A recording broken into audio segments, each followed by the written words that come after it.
come to Utrecht, the fourth and final city on my journey. I'm going to see it firsthand, this carrot and stick approach. Utrecht were the first firm to get supporters home, but they were the first to be heavily policed. Many of the Utrecht firm are on banning orders and have done time for football violence. They don't have the numbers like Ajax and Feyenoord, but they're a tight-knit firm.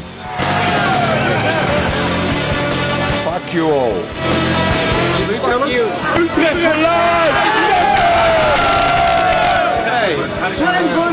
Boom!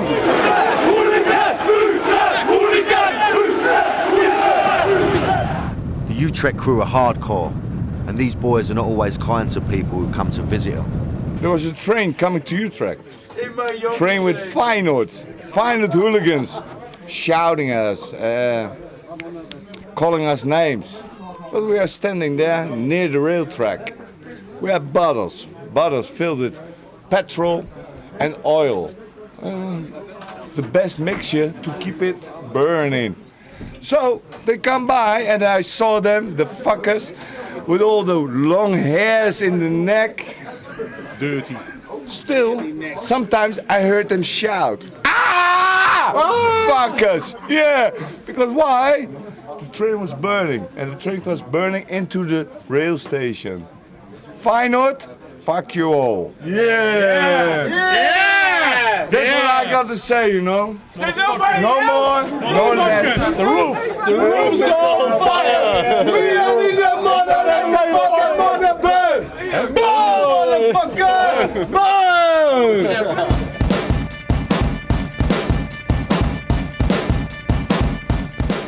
I arranged to meet Bobby. He was going to introduce me to the firm. Bobby was one of Utrecht's most respected hooligans. Only in Holland would this make him an ideal candidate to be the president of the supporters club. Believe it or not, he's in discussion with the football club's board.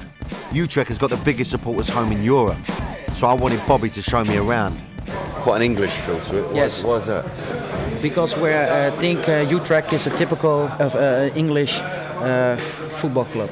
Okay. And we like to have the same idea as the English Yeah, I love firms. You've got an old Dixon and Doc Green up there, that's quite mad. Doc Green. You've got a nice West Ham scarf, that's the best thing you got. You've got an old Man United scarf up there, and I'll help you take that down later.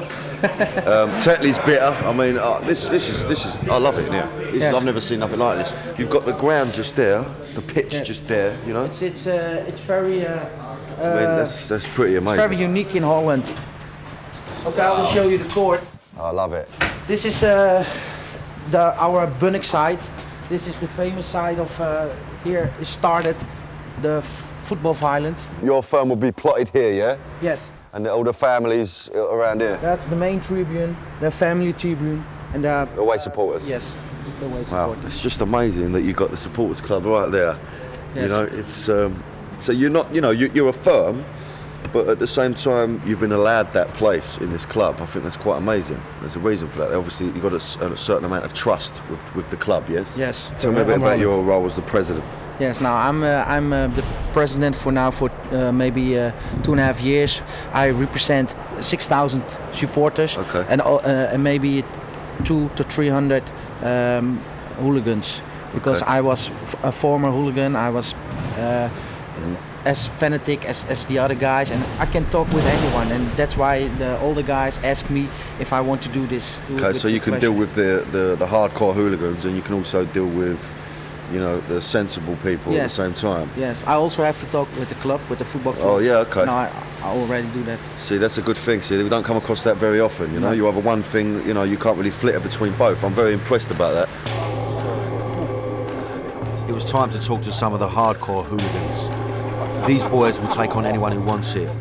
They're known as the Bunnikside, and they're infamous for using weapons.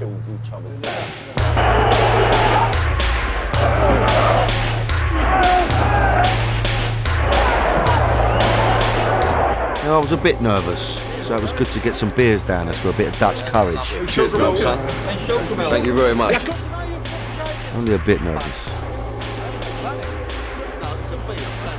First of all, I'm going to ask you the obvious question. Cheers, mate. Cheers. Right. On Chelsea. Who are Chelsea? Who are the Bunnikside? Right. It all started in the early 70s We were all standing on this side of the stadium called the Bunnikside. Bunnik is a town, little town, behind the stand, and that's why the name comes from. Now, in 1980, I heard that you smashed up your own stadium. Why? It was the last match of the season. The stadium should be demolished for the new stadium. So we thought, well, let's do it ourselves. And we did. So let's just get this straight. These guys actually tore down their old stadium because a new one was going to be built. It needed to be demolished, and the boys thought they were the best people for the job. We thought, well, it's normal. It's normal behavior. It's going to be teared apart. Let's do it ourselves. But it's been on television for weeks. It went all over the world. For years after, when you went on holidays abroad, you were saying, oh, I'm from Utrecht. Oh, you did out the stadium. Yes. Have a part of that, look. Let's see it. Well, here you have a This is picture one of it. of the... Here you see the boys in action.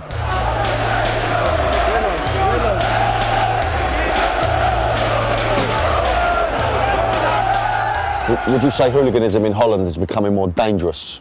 The danger lies in the fact that it's not more possible to have an all-out fight. So if you want to do some damage to someone else, you have to do it fast and you have to use something to get a result.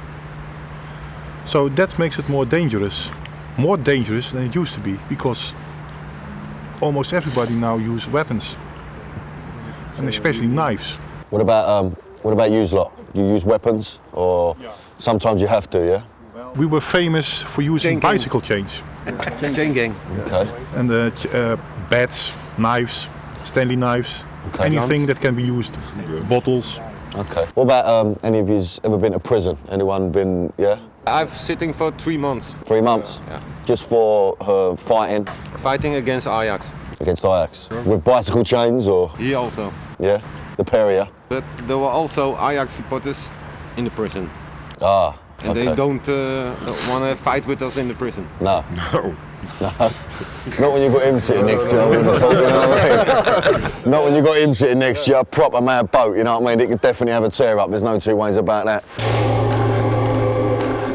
Prison, fines and banning orders are the price to pay as a hooligan. I'd started to gain the trust of these guys.